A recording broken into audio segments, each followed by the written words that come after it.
MPPSC prelims के according topic है, syllabus है। और इसमें 4th यूनिट मैं स्टार्ट कर रहा हूँ। 4th यूनिट में टॉपिक लिया है मैंने, और 4th यूनिट बहुत सारा कुछ है आपका। एक तो भौतिक भूगोल है, फिजिकल ज्योग्राफी, जिसमें हम फिजिकल फीचर्स, नेचुरल रीजन्स, प्राकृतिक प्रदेश, ये सब पढ़ते हैं। ये हर एग्जाम में है, मतलब ऐसा नहीं कि अलग से ही है। इसके अलावा प्राकृतिक संसाधन, natural sources, forest, mineral sources, water, agriculture, wild life, national park, sanctuaries, ये सब है आपके में। ये हर एग्जाम के लिए आपको पढ़ना है। इसमें कोई भी बदलाव नहीं है कि पीएससी में या यूपीएससी सब में ही पढ़ना पड़ेगा। बेसिकली बेसिक है ये। फिर तीसरा है सामाजिक भूगोल, जिसमें जनसंख्या संबंधी बातें हैं। जनसंख्यिकी, जनसंख्या वृद्धि क्या है, आयु, sex ratio, literacy, economic activities, कितने % लोग कौन सा काम कर रहे हैं, खेती में कितने लोग लगे हुए हैं, इंडस्ट्री में कितना है, सर्विस सेक्टर में कितना है, इस सब की बातें। इसमें हम जनसंख्या संबंधी बातें देखेंगे कि कितनी जनसंख्या हमारी निर्भर है, आबादी कितनी % आबादी हमारी ऐसी है जो जनसंख्या लाभांश दे रही है, डिविडेंड दे रही है, जो कमा रही है, ये सब चीजें। तो है ना आपका इकोनॉमिक ज्योग्राफी। इसमें नेचुरल और मैन मेड संसाधन, यातायात साधन, हाईवे, नेशनल गोल्डन ट्रायंगल कहां कहां चल रहा है, उस सब की बातें इसमें होती हैं। ठीक, ये टॉपिक आज जो हम तब उठाएंगे वो है विश्व का महाद्वीप। सबसे इंपॉर्टेंट सिलेबस में टॉपिक है। हर साल इस सेक्शन से वर्ल्ड के महाद्वीप कंटेंट, वर्ल्ड कंटेंट्स से क्वेश्चन हर साल एग्जाम में आते हैं। इसमें रिवर्स, देश कौन कौन से हैं, महासागर, में दिखाऊंगा क्वेश्चन भी आपको क्लास के बाद। बट यूनिट 4 में सबसे इंपॉर्टेंट यदि कोई टॉपिक है जहां से क्वेश्चन आते हैं वो है वर्ल्ड के कॉन्टेंट्स। तो आज हम विश्व के महाद्वीप टॉपिक स्टार्ट करेंगे, और कुछ इसमें फैक्चुअल इन्फॉर्मेशन भी मैं आपको लिखाते आऊंगा कि कहां पे क्या चीज है, और फिर क्वेश्चन दिखाऊंगा जो आए हुए हैं, ताकि आपको आइडिया लगे क्वेश्चन क्या है इसमें। इस सेक्शन से यूपीएससी, पीएससी हर एग्जाम में इस सेक्शन से क्वेश्चन आते हैं, वर्ल्ड कंटेंट से, बेसिकली वर्ल्ड ज्योग्राफी से। ठीक है, तो शुरुआत हम करेंगे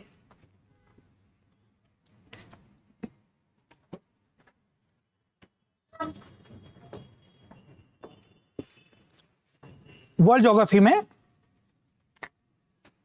कॉन्टिनेंटल ड्रिफ्ट की वजह से।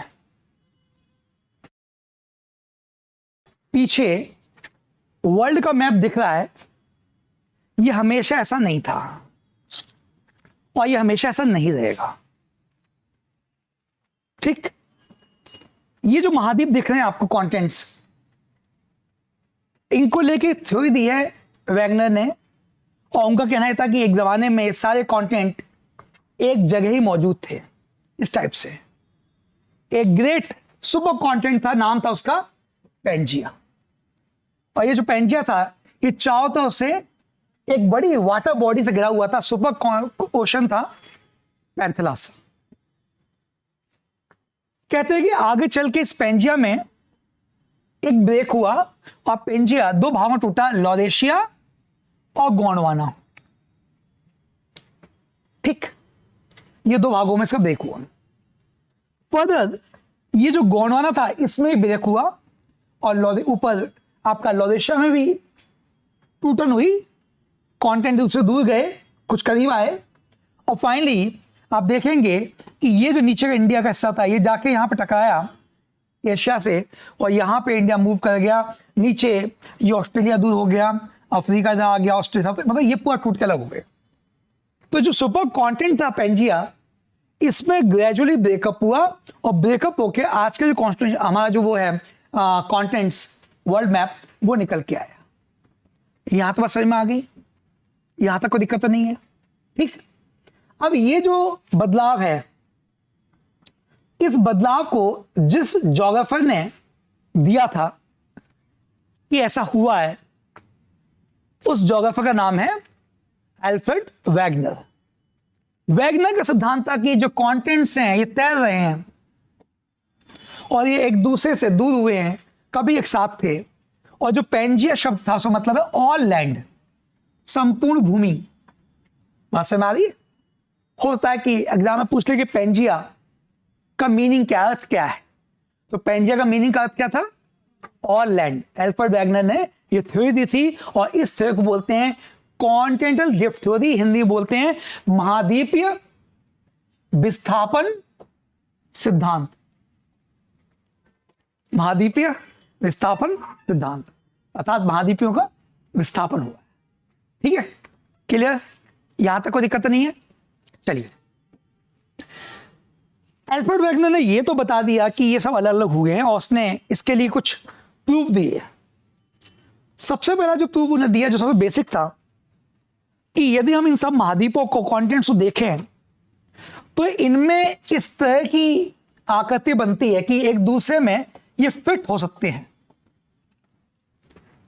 जैसे एक गेम आता ना, उसमें हम सब पिक्चर्स को मैच करते हैं तो एक कंप्लीट पिक्चर बन के आती है, बिग पिक्चर। इसी तरह से उन्होंने एक बात तो एक जिक्सा फिट टाइप का दिख रहा है, लेकिन बात यहां से नहीं हुई। इससे मतलब लोगों ने कहा कि ये कैसे हम बोल सकते हैं। उन्होंने कहा कि देखो, जहां जिसकी कोस्ट लाइन अंदर की तरफ दबी है, दूसरी कोस्ट लाइन बढ़ी हुई है, वो वहां फिट होता है और ये वापस से इस तरह बचता है। उन्होंने इसको प्रूव करने के लिए उन्होंने ये जिक्सा फिट की थ्योरी दी। इसके अलावा वैगनर ने यह बताया कि कुछ ऐसी चीजें हैं जो हम देखते हैं कि एक महाद्वीप में मिलती है और वो वहां भी मिलती है। इट मीन्स ये दोनों पहले एक ही चीज थे और फिर अलग हुए। कुछ जानवरों के फॉसिल्स, कुछ ऐसे जीव, उनके फॉसिल्स, उन्होंने बात साबित की है कि देखिए एक दूसरे से दूर है, तो ये फॉसिल्स यहां भी मिले, यहां भी मिले, ऐसा कैसे हो गया? क्या वो तैर के गया होगा क्या? तो उन्होंने कहा कि वो सब एक साथ थे। इस तरह के उन्होंने कुछ बहुत सारे कारण दिए, कॉज दिए। वैगनर की थ्योरी में सबसे बड़ी कमी ये थी कि वो ये नहीं बता पाए कि ये मूवमेंट हो कैसे रहा है, ये कॉन्टिनेंट एक दूसरे से मूव दूर कैसे कर रहे हैं, क्या कारण है। अल्फ्रेड वैगनर यहां के रुक गए। आगे के ज्योग्राफर्स ने इसके लिए बहुत सारे सिद्धांत दिए और फाइनली उन सब थ्योरी को, वैगनर की थ्योरी से कंटिन्यू करके आखिर तक की थ्योरी को जोड़ के कॉन्टिनेंटल ड्रिफ्ट थ्योरी ज्योग्राफी में निकल के आई। ठीक, बट मैंने कहा कि आपके सिलेबस में टॉपिक है कॉन्टिनेंट्स ऑफ द वर्ल्ड, विश्व के महाद्वीप। तो अब हम आते हैं सीधे विश्व के महाद्वीपों पे। वर्ल्ड का ये मैप, इसको आप गौर से देखेंगे तो यहां पे आपको 7 मेजर कॉन्टिनेंट दिखाई देते हैं। 7 में कौन कौन से मैं लिख देता हूं। स्टार्ट करते हैं अपन इधर से, नॉर्थ अमेरिका,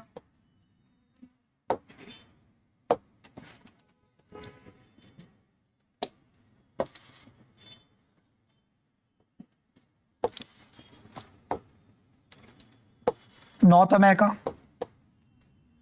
साउथ अमेरिका। ध्यान देना, मैं क्वेश्चन दिखाऊंगा अभी, आपको आइडिया आएगा कि क्या है। अफ्रीका, यूरोप, एशिया, ऑस्ट्रेलिया और सबसे नीचे अंटार्कटिका। ये अंटार्कटिका है।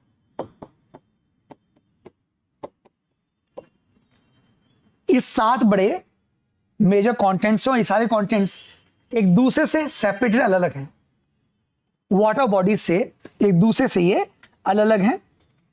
यदि हम इस मैप पर एक लाइन खींचे, एक ऐसी लाइन खींचे जो पूरे वर्ल्ड को 2 भाग में डिवाइड करे, बिल्कुल मिड से पास हो, मध्य से पास हो, कुछ इस तरह से हम बात करें, जिसको हम अभी समझाएंगे मैं आगे आपको।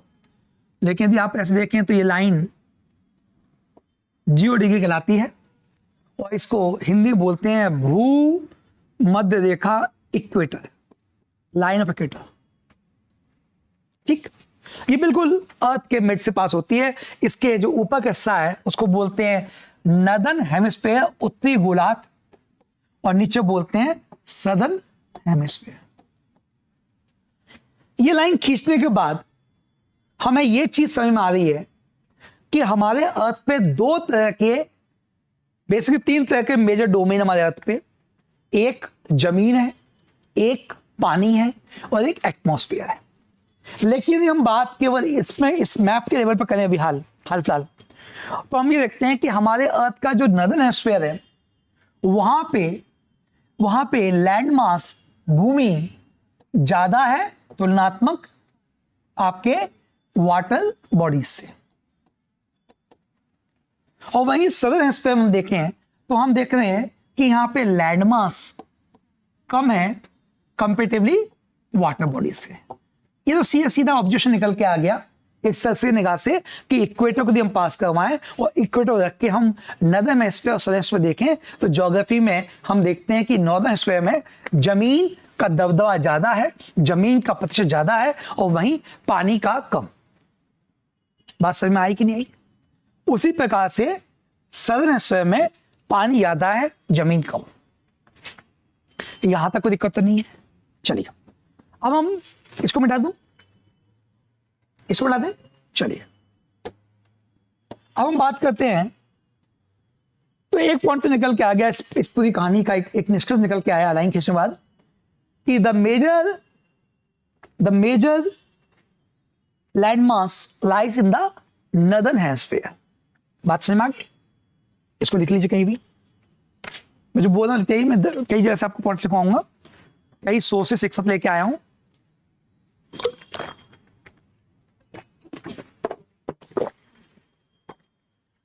अधिकांश जमीन का जो हिस्सा है वो कहां है? नॉर्दर्न हेमिस्फीयर में, उत्तरी गोलार्ध में। ठीक है, अब हम सबसे पहले कुछ महत्वपूर्ण लाइनें खींचते हैं। अब हमको, जो लोग बिल्कुल नए हैं वो याद रखें कि हमारे अर्थ पे दो तरह की लाइनों को हम ड्रॉ करते हैं। एक जिनको हम बोलते हैं अक्षांश, ठीक, इनको बोलते हैं हम लैटिट्यूड।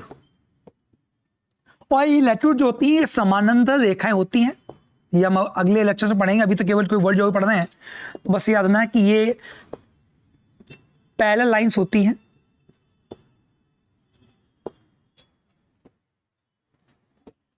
और इक्वेटर 0 डिग्री से जो आप ऊपर 90 तक जाते हो,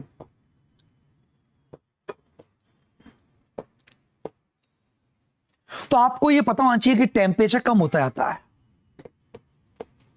टेम्परेचर कम होता है।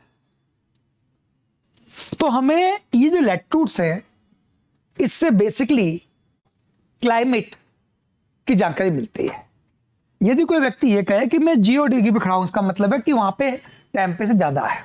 यदि कोई कहे कि मैं 60 पे हूं, तो इसका मतलब है वो टेम्परेचर कम है।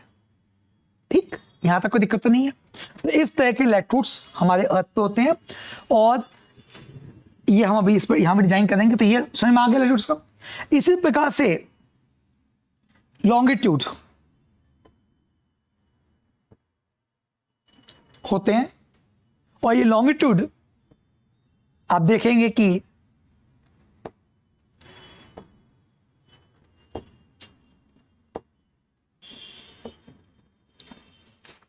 एक दूसरे से मिलते हैं।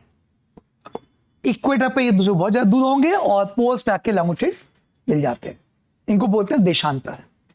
ठीक, समय, टाइम को जानने के लिए इसका उपयोग किया जाता है। हम बाद में इसको डिटेल पढ़ेंगे, बट अभी समझ में आ रहा होगा कि इस तरह से दो तरह की लाइनें होती हैं, लॉन्गिट्यूड और लैटिट्यूड। जब भी हम वर्ल्ड ज्योग्राफी पढ़ेंगे तो हम इन लॉन्गिट्यूड और लैटिट्यूड लाइन को बहुत ध्यान से देखेंगे, क्योंकि इनसे हमें वहां के बारे में जानकारी मिलेगी।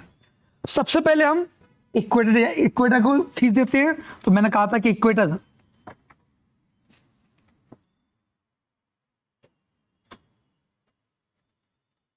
ये पास हो रहा है यहां से। ठीक, तो इस इक्वेटर की लाइन खींचने से क्या समझ में आया कि कौन कौन से महाद्वीप से भूमध्य रेखा गुजरती है? आप समझ गए, साउथ अमेरिका, अफ्रीका और सम पार्ट्स ऑफ एशिया। ठीक, बात समझ में आ गई। इससे हमें क्या समझ में आ गया कि north America completely lies in northern hemisphere, Europe completely lies in southern hemisphere, northern hemisphere, इस टाइप से. Australia completely lies in southern hemisphere. ठीक, इस लाइन को खींचने से हमें ये समझ में आ गया. क्लियर हो गया? अब यदि यही क्वेश्चन प्रीलिम्स में बन जाए तो आपको स्टेटमेंट पढ़ के थोड़ा सा दिमाग लाना है वो क्या बोल रहा है. ये लाइन को रखकर फिर बोल रहा है कि ये कंप्लीटली यहां पे. हम बात करते हैं कंटेंट्स की. सबसे बड़ा कंटेंट कौन सा है? एशिया. एशिया. ठीक है. एशिया जो कंटेंट है ये आपको देखना होगा कि ये सबसे बड़ा है, लार्जेस्ट कंटेंट है, क्षेत्रफल के आधार पर नंबर 1 है. लेकिन एग्जाम में मैं क्वेश्चन दिखाऊंगा, उन्होंने एशिया छोड़ के बाकी सब दिए, फिर पूछा इनमें सबसे बड़ा कौन सा है. एशिया हटा दिया, फिर पूछा. ऐसे क्वेश्चन भी आए हैं. तो नंबर 2 पे अफ्रीका. हम नंबर 2 पे अफ्रीका. ठीक.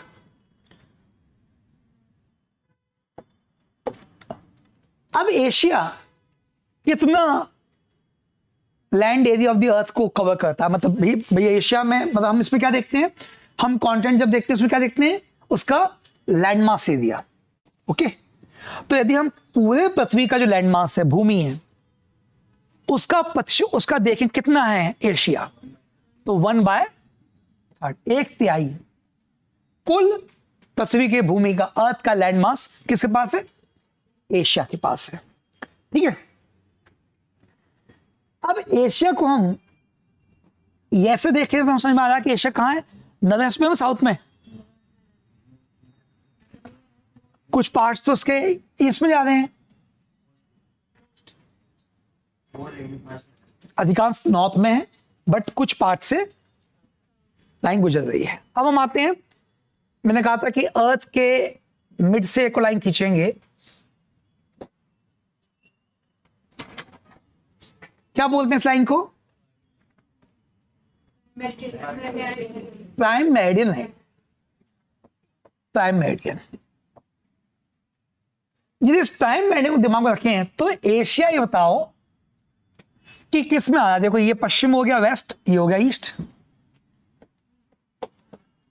तो परिभाषा यदि हम एशिया की लोकेशन को बोलें तो हम कहते हैं कि it completely lies in the eastern hemisphere. Got it? It completely lies in the eastern hemisphere.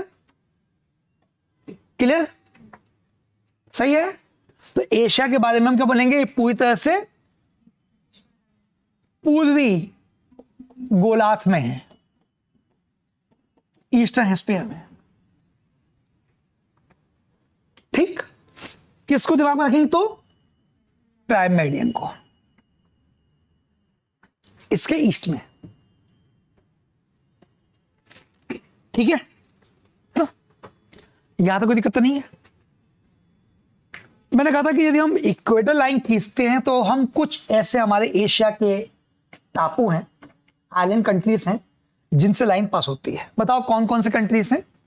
Atlas खोलो, एटलस बताओ. कोई किस बात से तो बताओ कौन कौन से देश हैं जहां से गुजर रही है line in Asia. Indonesia. Indonesia में कौन सा द्वीप? जावा द्वीप है, सुमात्रा है. कौन सा है? जावा है, सुमात्रा है. कौन सा है? और ये बताओ सिंगापुर जो है ये इक्वेटर के ऊपर है कि इक्वेटर के नीचे? ऊपर. ये क्वेश्चन आईएएस में आ चुका है. सिंगापुर इक्वेटर के नॉर्थ में पड़ता है. ये बताओ मुझे, आपने कहा कि इंडोनेशिया जो देश है उसके टापुओं से लाइन गुजरती है, तो इंडोनेशिया के कौन से टापू से लाइन गुजरती है? सुमात्रा और बोर्नियो. अच्छा, इंडोनेशिया राजधानी जावा कौन से द्वीप पे है? जावा नहीं, जकार्ता कौन से है?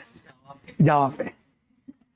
खुद ही दादी वाले जावा पे, जकार्ता. ठीक है. अच्छा ये बताओ कि एशियन कॉन्टिनेंट में, एशिया महाद्वीप में कितने देश हैं? हाईएस्ट वर्ल्ड में किस कॉन्टिनेंट में? हाईएस्ट कहां पे? अफ्रीका में. सही है. लिख लीजिए. 47 देश हैं एशिया में. 47 देश हैं. 47. 47 देश हैं किसमें, एशिया में। हम बात करते हैं इसको 47 देश हैं तो कुछ इंफॉर्मेशन आपको आ गई, क्लियर। तो अभी तक हमने क्या क्या पढ़ा, हमने सबसे पहले तो ये देखा कि कॉन्टेंटल ड्रिफ्ट थ्योरी क्या है, कैसे कंटेंट पहले एक बड़ा पार्ट हुआ करते थे, इसको पेंजिया बोलते हैं, पेंजिया में ब्रेक हुआ और पेंजिया का ब्रेक होने से दो पार्ट निकले, लॉदेशिया और गोंडवाना, और लॉदेशिया और गोंडवाना फर्दर ब्रेक हुए तो आज का वर्ल्ड बना। आपको यह समझ में आ गया होगा कि एशिया का एक बड़ा हिस्सा बेसिकली नीचे गोंडवाना पार्ट है, स्पेशली इंडियन पेनिनसुला टूट के अलग हुआ, ऊपर टकराया और फिर यहां पे हिमालय अपलिफ्ट हुआ, ठीक है। फिर हमने कुछ प्रमुख लाइनें खींची, अक्षांश और देशांतर। सबसे प्रमुख अक्षांश है, लैटिट्यूड है आपका 0 डिग्री, 0 डिग्री से 90 ऊपर की तरफ जाएंगे तो हमें बताया टेम्परेचर कम होता जाता है, ठीक।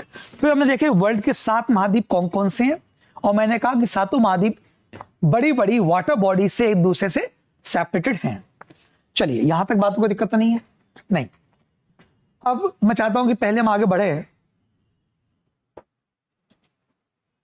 एक क्वेश्चन भी दिखा दूं।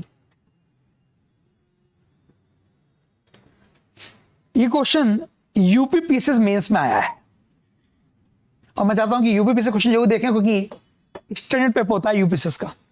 यूपीएससी के बाद जो अच्छा पेपर होता है वो यूपीपीसीएस का है। इधर पूछा कि which one of following continent has the largest number of countries, Africa, Europe, south America, Asia. इसलिए मैंने आपसे कंट्रीज पूछी 15 में, ये यूपीपीसीएस मेंस में, क्योंकि वहां मेंस भी ऑब्जेक्टिव हैं तो वहां मेंस में पूछा गया है। बात समझ में आई? चलो इसके अलावा ये क्वेश्चन पूछा गया है, इसमें पूछा गया कि which is by area which of the following the largest continent, area wise भी ऐसी इंफॉर्मेशन भी पूछी जाती है, ठीक। एरिया के अकॉर्डिंग डिसेंडिंग ऑर्डर में जमाइए, बहुत बेसिक क्वेश्चंस हैं ये कि ये क्वेश्चन दिखाने का मेरा उद्देश्य ये है कि इस तरह के प्रश्न पूछे गए हैं यूपीपीसीएस मेंस में 15 के आसपास, ठीक, क्लियर। अगला, इनमें सबसे छोटा महाद्वीप कौन सा है, ये भी पूछा गया है, 19 बहुत पुराना है, यूपीपीसीएस 1992 में। ये क्वेश्चन पूछा गया है यूपीएससी में कि कौन सा कॉन्टिनेंट ऐसा है जिसमें सबसे ज्यादा एलिवेशन इन द वर्ल्ड है। देखेंगे हम अब इसको, बचा भी, लेकिन ये क्वेश्चन पूछा गया है। इसके अलावा ऐसा कौन सा महाद्वीप है जहां पे सबसे ज्यादा प्लेन है परसेंटेज वाइज,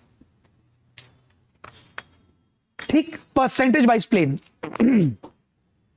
मतलब वो कह रहा है कि यदि उस महाद्वीप में 100% जमीन है तो उसमें से कितना परसेंट उसका प्लेन है, क्योंकि जमीन में सब कुछ आ जाएगा, जमीन में माउंटेन भी आएंगे, जमीन में प्लेटू भी आएगा, पठार भी आएगा, पर्वत भी आएंगे और जमीन में आपका प्लेन भी आएगा।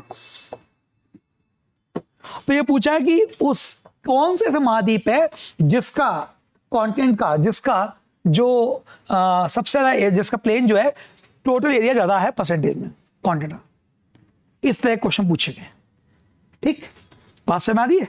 13 में पूछा गया है। लास्ट कुछ और दिखा देता हूं, सिंपल क्वेश्चन है, एंडीज माउंटेन कहां पाया गया, रॉकीज कहां पाया गया, इस तरह क्वेश्चन पूछे 16 में।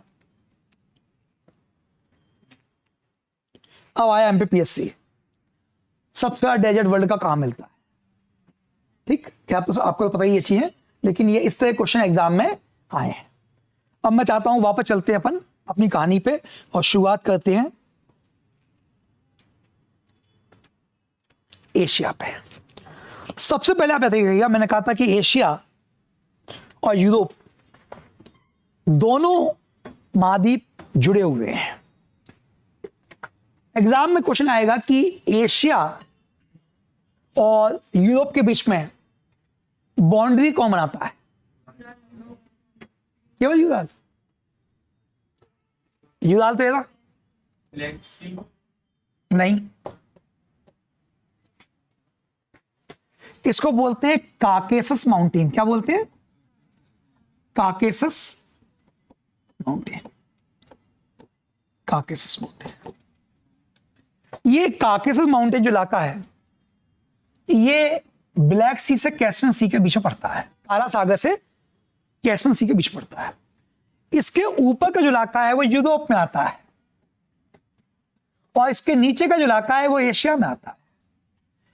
इस साइड से, पूर्वी साइड से यूराल पर्वत एशिया यूरोप के बीच में बाउंड्री बनाता है, लेकिन इधर ब्लैक सी और कैस्पियन सी के बीच में काकेसस माउंटेन सीमा बनाता है, एशिया को अलग करता है किससे? यूरोप से।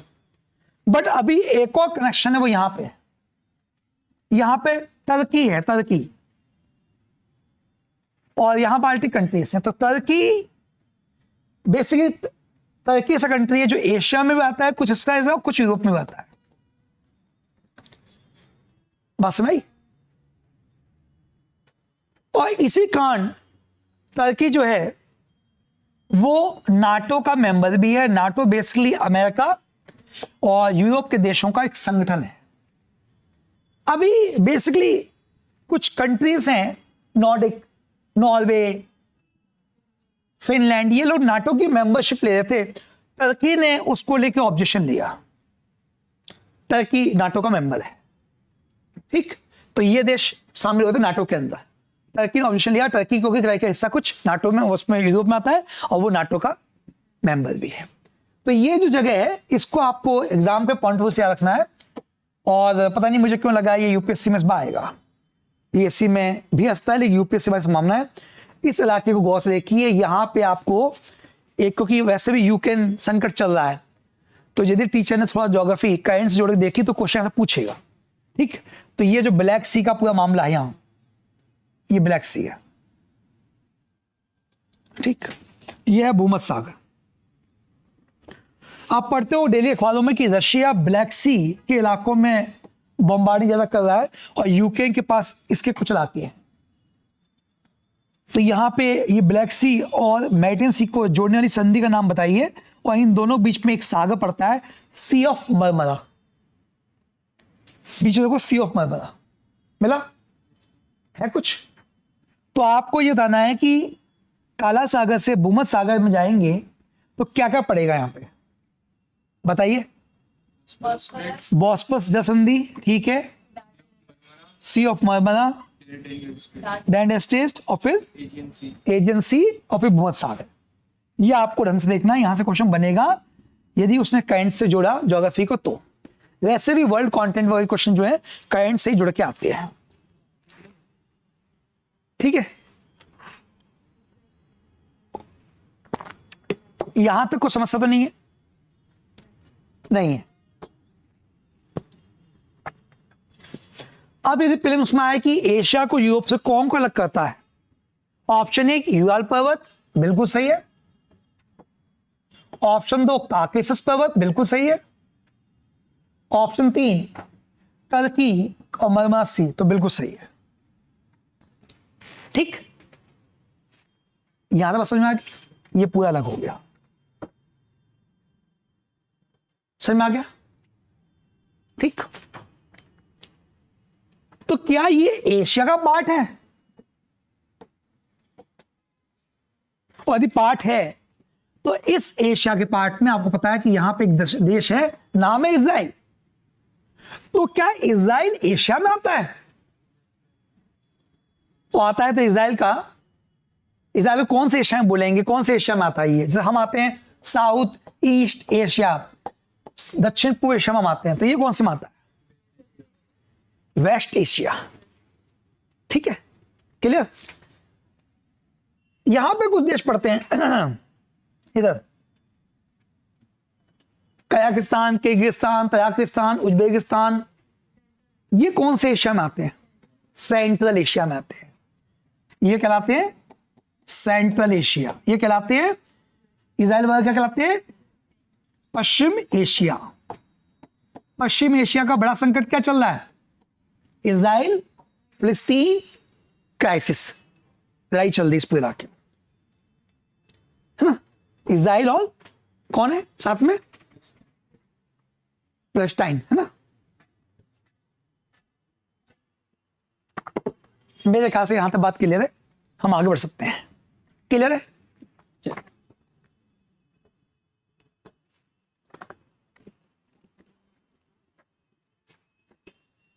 लेकिन मान लो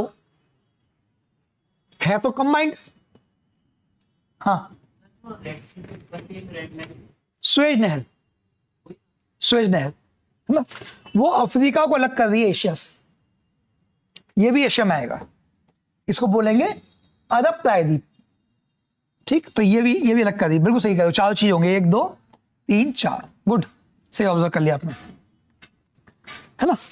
इधर भी है फिर, क्योंकि नीचे ऑस्ट्रेलिया अलग है, तो जब हम पूरी तरह बांटे एशिया को तो कुछ ऐसे बांट सकते हैं। रुकिए मैं और इसको स्पष्ट कर दूं, इनको जोड़ दो ऐसे करके,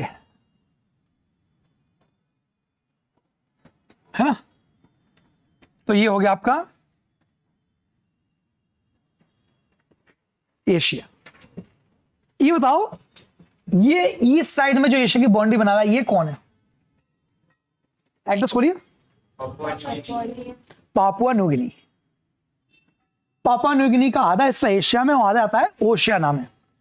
ओशियाना मतलब ऑस्ट्रेलिया, उसके आसपास के इलाके के देश ओशियाना कहलाते हैं। Got it.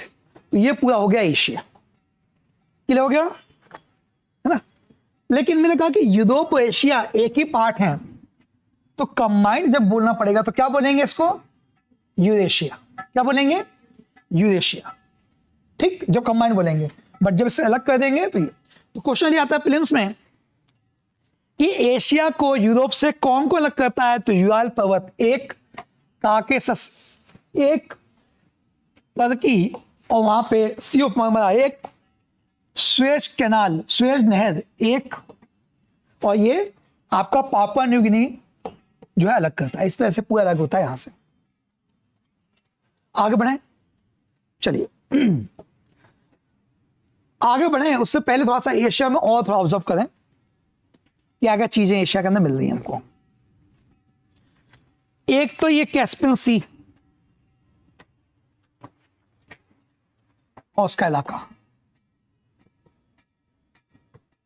आपके लिए एग्जाम के दृष्टिकोण से बहुत महत्वपूर्ण है। कौन कौन से कंट्रीज कैस्पियन सी के सराउंडिंग है, क्योंकि जो सराउंडिंग है उनके पास ये एक लाभ है कि वो चाहे तो कैस्पियन सी के थ्रू नेवल ट्रांसपोर्ट, नौवहन कर सकते हैं समुद्र में,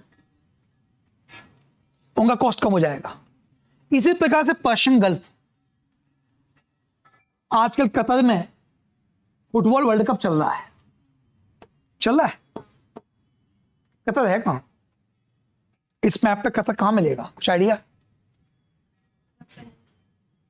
कहां,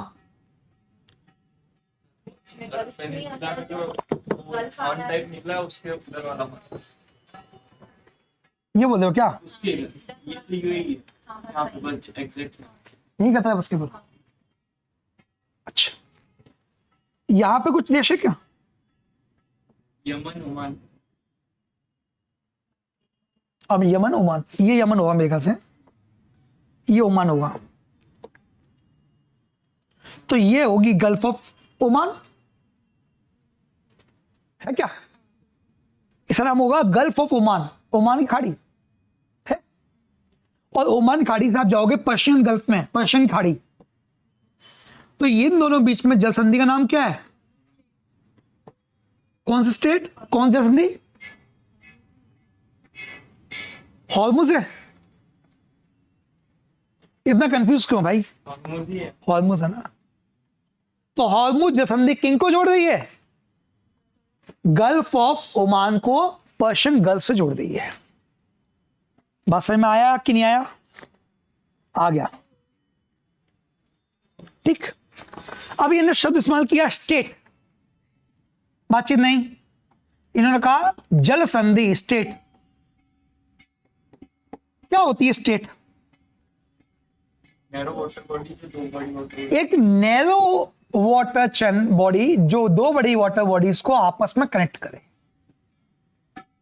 जैसे ये जो है ये कनेक्ट कर रही है पर्शियन गल्फ को गल्फ ऑफ ओमान से, और इसलिए इसको बोलते हैं स्टेट। बात समझ में आ गई? क्लियर है? चलिए, यहां तक कोई दिक्कत नहीं है? दिक्कत है क्या? नहीं, सब क्लियर कि ऑल क्लियर?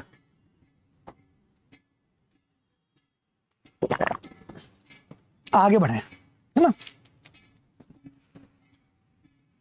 अगला है यूरोप।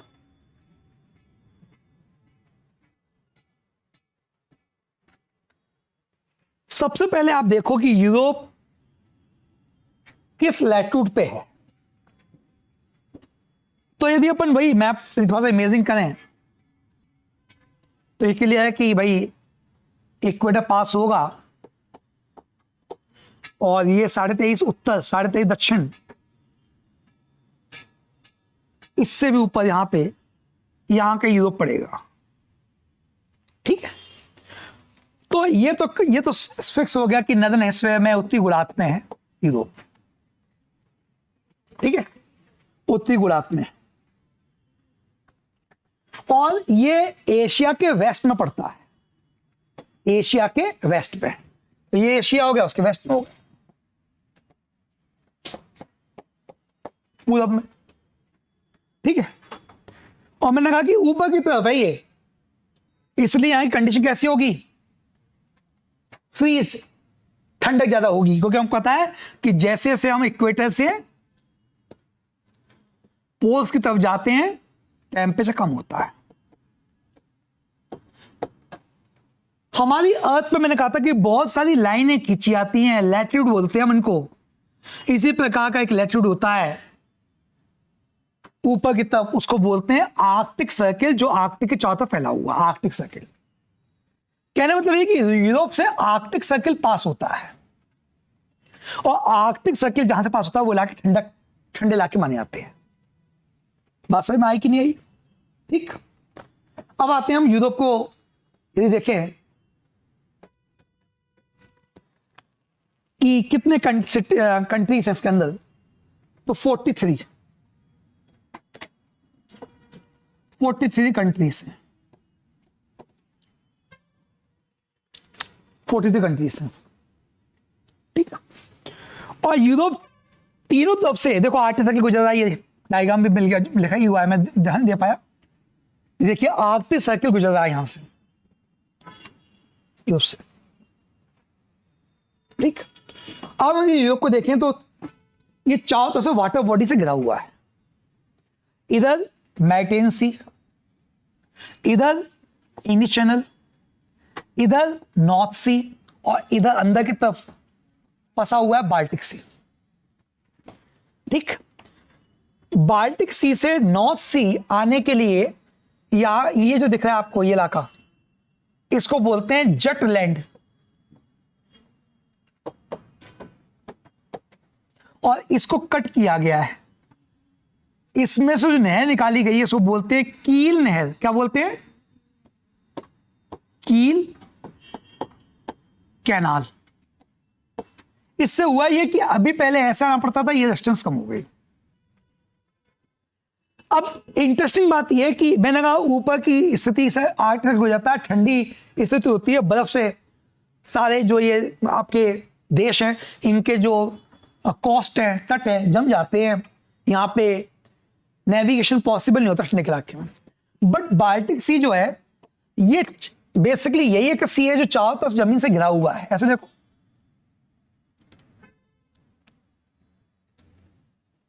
बस नैरो पैसेज है, एक बारीक अंदर रास्ता है। इस कारण से बाल्टिक सी बहुत ऊंचे स्थान पर होने के बावजूद यहां पे बर्फ नहीं जमती है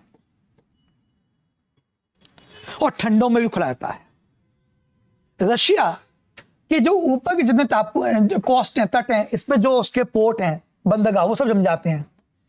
केवल यही एक ऐसा बंदरगाह है जो खुला रहता है। और यहां पे रशिया ने, हालांकि रशिया यहां पे मौजूद है, लेकिन रशिया ने इस इलाके में एक टापू एक पोर्ट अपने पास कब्जे में ले रखा है।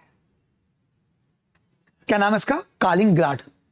कालिनिंग्राड उसने खोल रखा है बाल्टिक सी में, और कालिनिंग्राड के थ्रू वो ठंडों में भी अपना मैरीटाइम ट्रेड कंटिन्यू करता है जब उसके बाकी सारे पोर्ट जो है फ्रीज हो जाते हैं। ठीक है, यहां तक कोई दिक्कत तो नहीं है, समझ में आ रहा है? तो कालिंगार्ड आपको मैप पे देखना है, यहां पे कालिंगार्ड होगा जो रशिया का है, बाकी सब इन देशों के हैं। ठीक, इन बाल्टिक, ये जो बाल्टिक सी है इससे लगे हुए देश हैं उनको बुलाता है Baltic countries. Estonia, Latvia, Lithuania, ये बहुत चर्चा में है। आई होप कि इस बार एग्जाम आपको मिलेगा क्योंकि ये देश भी रशिया यूक्रेन क्राइसिस से परेशानी में है। तो एस्टोनिया, लाटविया, लिथुआनिया, ये आपको देश देखने हैं, इनको बोलते हैं बाल्टिक कंट्रीज। यहां तक कोई दिक्कत तो नहीं है? नहीं, दिक्कत होनी भी चाहिए। ठीक, तो ये हो गया अपना चारों तरफ से वाटर बॉडी से गिरा हुआ, और जो समझा था मैंने आपको कि आर्टिस्ट सर्कल पास होता है, ये कंडीशन बनती है। तीसरा महाद्वीप अफ्रीका। अफ्रीकन कॉन्टिनेंट में जो नंबर ऑफ कंट्रीज हैं वो है 54।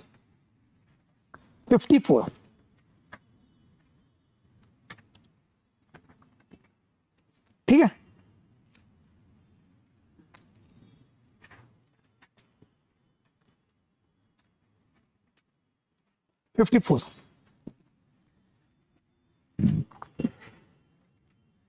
ये एशिया के बाद सेकंड लार्जेस्ट है,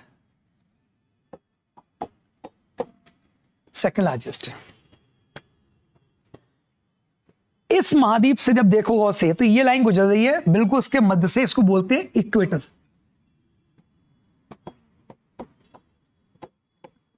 जीरो डिग्री बिल्कुल उसके मध्य से निकल रही है। तो हम ये कहते हैं कि यदि कोई कहे कि ऐसा कौन सा महाद्वीप है जैसे इक्वेटर बिल्कुल पहले दो भागों बांटती है, विभाजित करती है समान भागों में, तो वह है अफ्रीका।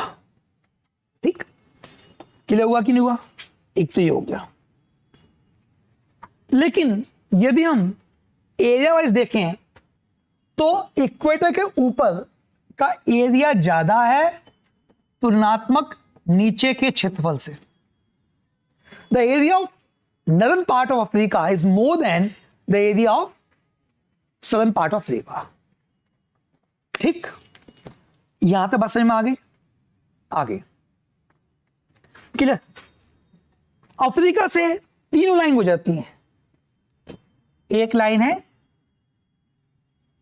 आपकी कर्क रेखा जो हमारे यहां से गुजरती है, तो इस रूप में अफ्रीका अपना भाई। ठीक, अफ्रीका से एक और लाइन गुजरती है वो है मकर रेखा, वो हमारे से नहीं गुजरती, वो ऑस्ट्रेलिया गुजरती है, तो इस रूप में अपना भाई नहीं है। ठीक, इक्वेटर समझ में आएगी आपको पूरा, वहां से ये इक्वेटर लाइन पूरी कंप्लीट, ये क्लियर हो गया? तीनों लाइन पास होती हैं किसी कॉन्टिनेंट से, वो कॉन्टिनेंट कौन है? अफ्रीका। तीनों लाइन पास होने के क्या मायने हैं, इस बात को क्यों बोलते हैं अफ्रीका तीनों लाइन पास होती है, इससे क्या खूबी इसके अंदर पैदा, इस अफ्रीका महाद्वीप के नेचर में, प्रकृति में, वहां के जलवायु में कुछ परिवर्तन होता है क्या? बिल्कुल सी बात है, हमें पता है कि ये लाइनें तापमान, टेम्परेचर, रेनफॉल, प्रेसिपिटेशन, वर्षण आदि को तय करती है, डिसाइड करती है। ठीक, यदि किसी एक महाद्वीप से तीनों लाइन गुजर रही हैं, इट मींस ज्योग्राफिकली, भौगोलिक रूप से वहां पे काफी विविधता होगी। ठीक, हमें पता है कि सबसे बारिश कहाँ होती है? इक्वेटर पे। इक्वेटर जब बारिश भी ज्यादा होती है, तापमान ज्यादा होता है, टेम्परेचर भी ज्यादा और बारिश भी ज्यादा, ऐसी स्थिति में घने जंगल पैदा होते हैं। अफ्रीका का जो इक्वेटर का इलाका है ये डेंस फॉरेस्ट के लिए मशहूर है। यहाँ कॉन्गो के डेजर्ट्स, सॉरी कॉन्गो के फॉरेस्ट मिलते हैं। बात समझ में आई? ठीक, high temperature, high rainfall, dense forest, और ये जो जंगल हैं ये इसलिए पैदा हुए क्योंकि वर्षा ज्यादा हो रही है, इसलिए ऐसे फॉरेस्ट को हम बोलते हैं रेन फॉरेस्ट। ऐसे फॉरेस्ट जहां पे हाई टेम्परेचर, हाई रेन, ये फॉरेस्ट आमतौर पे इनमें एक साथ पत्ते नहीं झड़ते, क्योंकि वैरायटी ऑफ ट्रीज, पेड़ों के जो प्रकार हैं बहुत ज्यादा होंगे इस इलाके में, और जो वैरायटी ऑफ ट्रीज होगी तो एक साथ सारे ट्रीज पत्ते नहीं छोड़ेंगे, और ऐसी स्थिति में इनका तीसरा नाम बन जाता है एवरग्रीन फॉरेस्ट।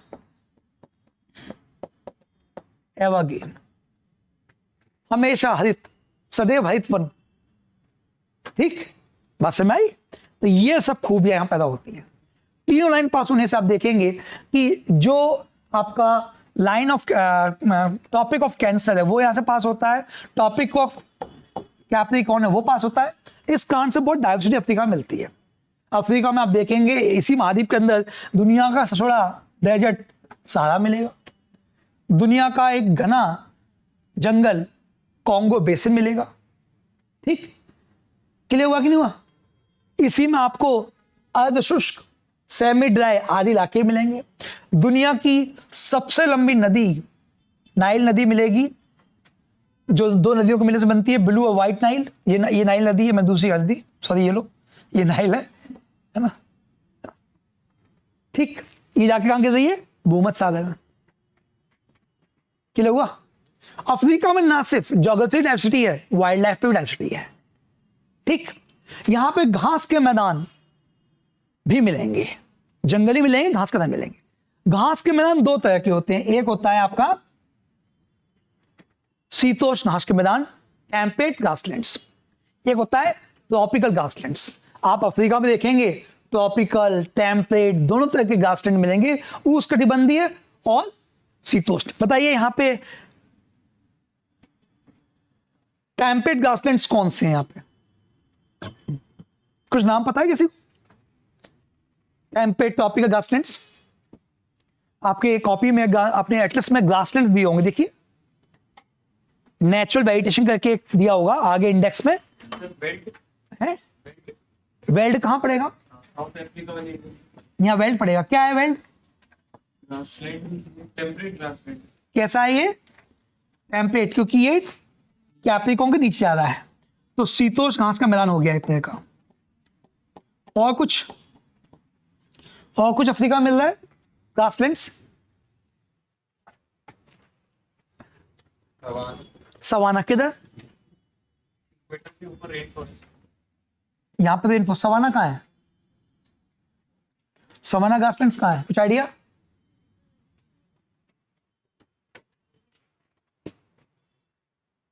पीछे आपको दिए हैं, कहां है? कहां? यहां सवाना। चलो ठीक है, चलिए, तो ये बात हो गई।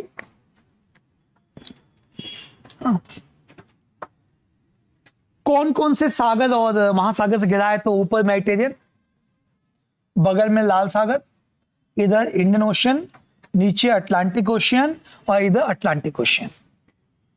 इन सब से घिरा हुआ है कौन? अफ्रीका। याद रहेगा?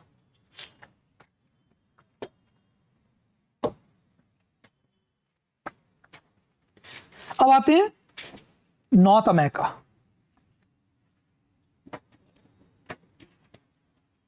सबसे पहले तो आप याद रखिए कि north America completely northern hemisphere में पड़ता है, उत्तरी गोलार्ध में। ठीक, और नॉर्थ अमेरिका जो है थर्ड लार्जेस्ट कॉन्टिनेंट है, थर्ड लार्जेस्ट। अब यदि कोई कहे कि नॉर्थ अमेरिका में कंट्रीज कितने हैं, तो आमतौर पर लोग कहते हैं कि नॉर्थ अमेरिका में 3 ही कंट्रीज हैं। और कितने हैं? ऊपर कनाडा, बीच में अमेरिका और नीचे मैक्सिको। लेकिन ये सारे जो दिख रहे हैं आपको, ये सारे नॉर्थ अमेरिका में आते हैं। बेसिकली नॉर्थ अमेरिका जो मैप है उसमें ये सब होते हैं, ये सब। यहां पे एक कैनाल है पनामा, उसको ऊपर सारे। तो total number of countries north America में आ जाते हैं आपके 23। तो थर्ड लार्जेस्ट है, नंबर ऑफ कंट्रीज 23। ठीक, किससे किससे लग होता है? ये अटलांटिक ओशन के माध्यम से ये यूरोप से अलग होता है, पनामा कैनाल के थ्रू साउथ अमेरिका से अलग होता है, पैसिफिक ओशन के थ्रू ये एशिया से अलग होता है, और जापान और उसके बीच में बेरिंग सी है, जिससे रशिया उसके बीच में बेरिंग सी के थ्रू रशिया से अलग होता है। आर्कटिक सर्कल यहां से भी गुजरेगा, यहां से गुजरेगा, ठीक। इसी के अलावा टॉपियो कैंसर भी गुजरती है, ठीक है। समझ में आ रहा है? कैसा लगा? समझ में आया? कैसे बस ठीक चल रहा है? आपको बैठाने का उद्देश्य कुछ फायदा हुआ? मुझे पता था कि आप में से बहुत लोगों का बेसिक क्लियर नहीं होगा, हालांकि ये पीएससी प्रीलिम्स का आज से क्लास शुरू हुआ है, तो उसमें कहा आपको अभी टॉपिक क्लियर करा देता हूँ। ज्योग्राफी मेरा ऑप्शन रहा है, हिस्ट्री मेरा ऑप्शन रहा है, ठीक, पब्लिक एडमिनिस्ट्रेशन रहा है और पाली रहा है। अब कोई बचा नहीं, जितना मेरे को एक्सपेरिमेंट करना था जीवन में कर लिया। उस समय 3 अटेम्प्ट हुआ करते थे, उसमें जितने मैंने एक्सपेरिमेंट करने थे वो सब कर लिए, ठीक। तो ये आपके लिए फायदामंद है कि सब ऑप्शन है, तो जो चाहो से पढ़ लो, सभी में उतनी ही कमांड कर रखी है। आगे आते हैं। आगे ये कि ये जो छोटा सा हिस्सा है जिससे ये अलग होता है साउथ अमेरिका से, इसके लिए तकनीकी नाम है, उसको बोलते हैं, तकनीकी नाम क्या है? टेक्निकल नेम क्या है ज्योग्राफी में इसका? Isthmus of Panama.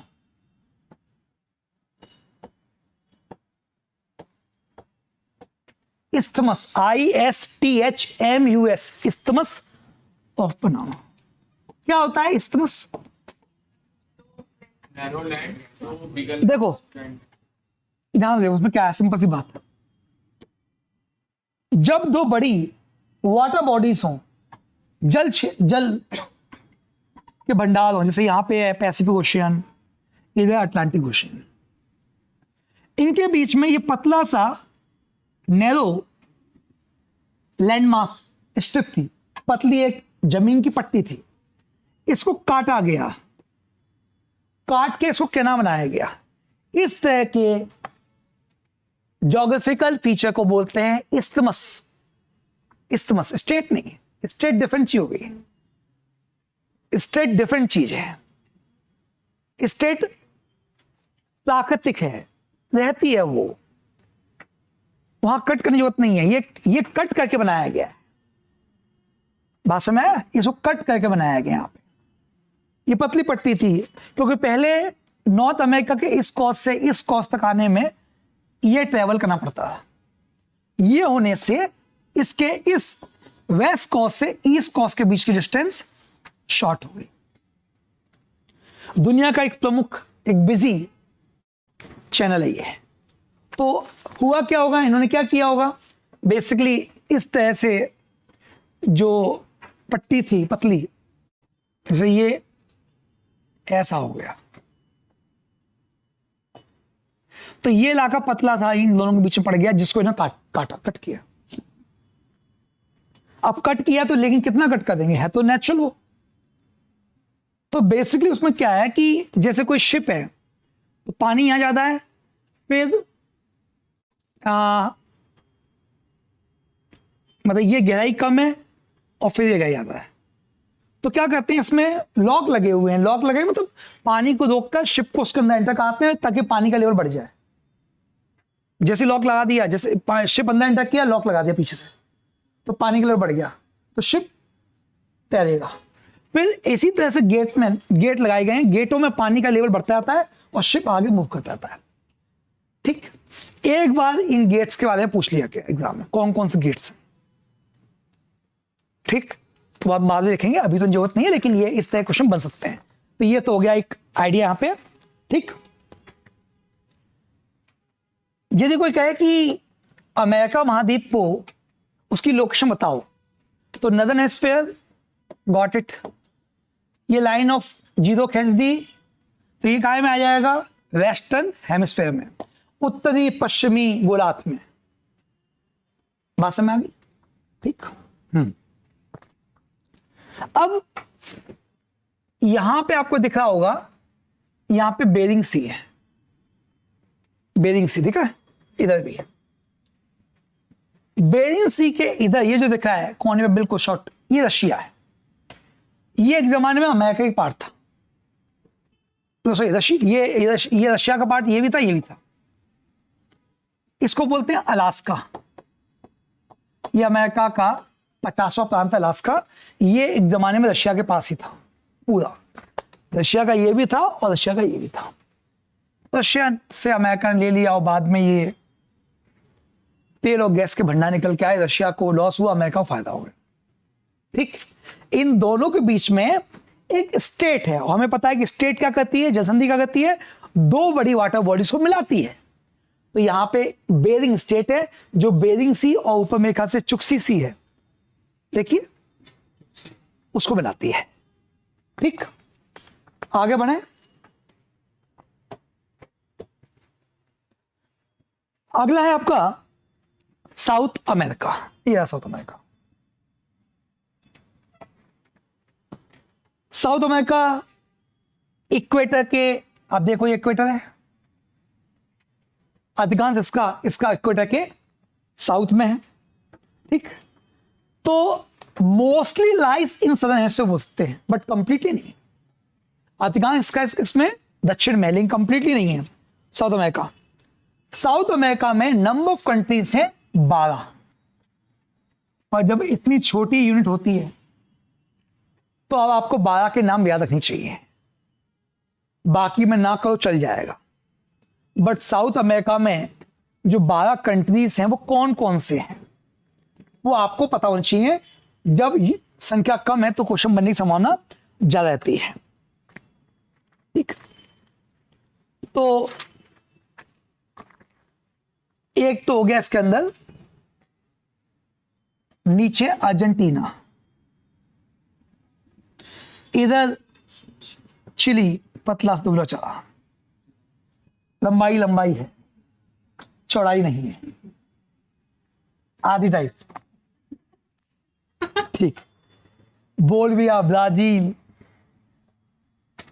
इस टाइप से, बोलिविया, ब्राजील, आपका कोलंबिया, इक्वाडोर, गाना, पैराग्वे,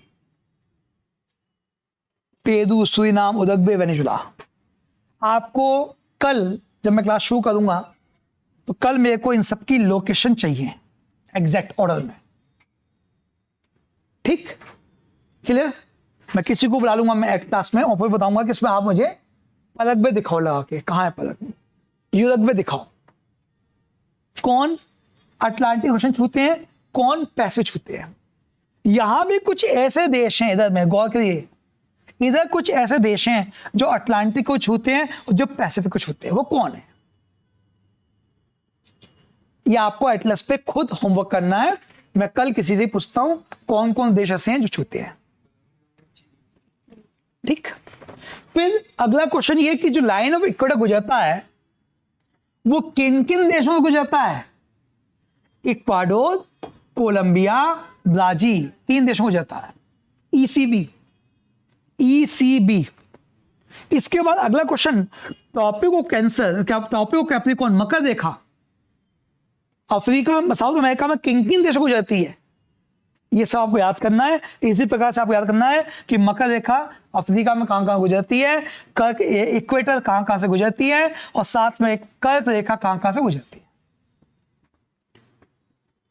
ठीक, line of cancer passes through how many countries of Africa, how many countries of south America, sorry north America, topic cancer, और इसी तरह से इक्वेटर किन किन देशों को जाती है, और लास्ट में आपका कैप्रिकॉर्न। आई थिंक मेरे ख्याल से चीजें समझ में आ रही हैं। अब हम आगे बढ़ सकते हैं। यहां तक कोई दिक्कत तो नहीं है? नहीं, चलिए।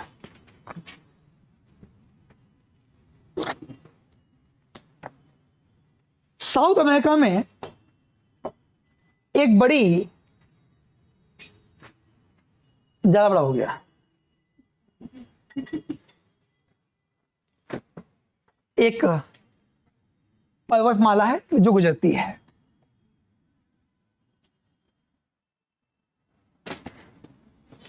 एंडीज। कल आपका होमवर्क ये भी है कि एंडीज साउथ अमेरिका में किन किन देशों को गुजरती है। ठीक, क्लियर, किन किन देशों को गुजरती है। एंडीज वर्ल्ड की लॉन्गेस्ट माउंटेन रेंज है, लॉन्गेस्ट माउंटेन रेंज, सर्वाधिक लंबी पर्वत श्रृंखला है, और ये उत्तर से दक्षिण में इसका फैलाव है। It spreads from north to south, it spreads from north to south. Got it? आगे बढ़े, चलिए। और यहीं पे वर्ल्ड की लार्जेस्ट रिवर, वर्ल्ड की लार्जेस्ट रिवर भी बहती है, नाम है इसका अमेजॉन। हाँ, अमेजॉन, यह है माउथ ऑफ अमेजॉन। अमेजॉन नदी का मुहाना, जब समुद्र में गिरती बोलते हैं मुहाना। आप इसको ऑब्जर्व करेंगे, इसका जो माउथ है अमेजॉन का बिल्कुल इक्वेटर पे है, भूमध्य रेखा पे है। क्वेश्चन बनेगा कि इनमें से कौन सी नदी का मुहाना इक्वेटर पे पड़ता है एग्जैक्टली। वो पॉइंट जहां पे वो मिलती है जाके समुद्र में, वो है आपका इक्वेटर पे, वो है अमेजॉन नदी। अमेजॉन की सहायक नदियां कौन कौन सी? तो मदिरा वगैरह है, देखिएगा। ठीक, आगे बढ़े। आगे साउथ, अब हम बढ़ते हैं ऑस्ट्रेलिया की तरफ। ऑस्ट्रेलिया सबसे छोटा महाद्वीप है, इंटायरली ये घिरा हुआ है चारों तरफ से पानी से, वाटर बॉडीज से। ठीक, पूरी तरह से दक्षिण गोलार्ध में, सदर्न हेमिस्फीयर में है, इक्वेटर में पड़ता है।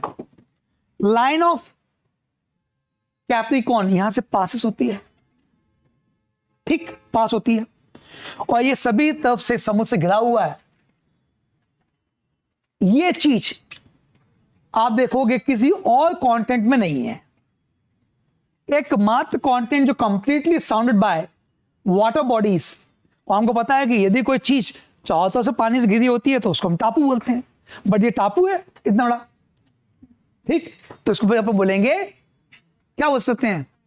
आइलैंड कॉन्टिनेंट, मतलब टापू महाद्वीप, क्योंकि चारों तरफ से पानी से घिरा हुआ है। ठीक है, समझ में आ गया। Last and most important for this year, वो है अंटार्कटिका। अंटार्कटिका महाद्वीप, अंटार्कटिका महाद्वीप पूरी तरह दक्षिण गोलार्ध में कंप्लीटली, सदर्न हेमिस्फीयर में अंटार्कटिका नीचे तरफ। अंटार्कटिका महाद्वीप इस टाइप से है, ये चारों तरफ से घिरा हुआ है। आप देखेंगे Atlantic ocean, Indian ocean, Pacific ocean, बहुत सारे सागर। अटलांटिक ओशन जो अंटार्कटिका का जो इलाका है, इसका क्षेत्रफल यूरोप और ऑस्ट्रेलिया दोनों को जोड़ दें, एरिया यूरोप का प्लस ऑस्ट्रेलिया का, उनसे ज्यादा है, ग्रेटर देन है। इतना एरिया है अंटार्कटिका के पास। ठीक, यूरोप और ऑस्ट्रेलिया दोनों का एरिया जोड़ दें तो इसका एरिया उनसे ज्यादा बढ़ जाता है। साउथ पोल, दक्षिण ध्रुव, इसके सेंटर पड़ता है साउथ पोल, ये रहा। और यहां पे अमेरिका का रिसर्च स्टेशन है अमुंडसेन स्कॉट। कल उसका में पढ़ेंगे थोड़ा सा। अगला प्रश्न ये कि आपको अंटार्कटिका में इतना इंटरेस्ट क्यों? मन में आ रहा होगा क्यों बोल रहे हो मोस्ट इंपोर्टेंट। मैं इसलिए बोल रहा हूं कि इस साल संसद में इंडियन अंटार्कटिक बिल 2022 पास किया गया है। अंटार्कटिका का जो इलाका है वहां पे सभी देशों ने एक संधि कर रखी थी, जिस संधि के तहत इस पूरे इलाके को लैंड डेडिकेट फॉर साइंस, विज्ञान के लिए समर्पित भूमि डिक्लेयर किया गया था। लेकिन देखा गया कि जहां पे सही लैब है वहां पे लगातार अंटार्कटिका में अब काफी सारे पॉल्यूशन हो रहे हैं, कई सारे नुकसान पहुंच रहे हैं। तो उनको रीडिफाइन करते हुए ये नया बिल लाया गया इस साल पार्लियामेंट में और ये पास भी हो गया है। मेरा मानना है प्रीलिम्स में अंटार्कटिका पूछेगा, ठीक, इसलिए अंटार्कटिका महत्वपूर्ण है। तो कल हम शुरू करेंगे अंटार्कटिका से, उल्टा चलेंगे इस बार, ठीक, और वहां से हम देखेंगे क्या क्या चीज इसमें आती है। ये जो अंटार्कटिका है ये ओशियाना का पार्ट है। ओशियाना मतलब पूरा नीचे समुद्र के जो छोटे टापू हैं उसका पार्ट है ना। और अंटार्कटिका के लिए जो ट्रीटी हुई थी वो हुई थी 1959 में। द अंटार्कटिका ट्रीटी 1 दिसंबर 1959 में अंटार्कटिका ट्रीटी हुई थी, ठीक। उसी ट्रीटी को और अभी बदल के लाया गया है कई देशों के लिए, थोड़ा सा इंपॉर्टेंट है, याद रखिएगा। द इंडियन अंटार्कटिक बिल हमने पास किया है। अंटार्कटिका की जमीन विज्ञान के लिए समर्पित भूमि है। भारत के 2 बड़े स्टेशन मैत्री और भारती वर्तमान में काम कर रहे हैं। यदि कोई पूछे कि 3 से पहले एक बंद हो गया है, वो है गंगोत्री, दक्षिण गंगोत्री हमारा बंद हो गया है। राइट नाउ 2 एक्टिव स्टेशन हमारे, एक का नाम है मैत्री और एक का नाम है भारती, ठीक है। तो आज का डिस्कशन हमारा इस टॉपिक का पूरा हुआ है ना। क्वेश्चंस जो आए हुए हैं वो मैंने सर से निगाह को दिखा दिए है ना कि ये क्वेश्चंस थे टॉपिक से। इसके आगे हम कल चर्चा करेंगे, ठीक है, ठीक है ना। चलिए, धन्यवाद।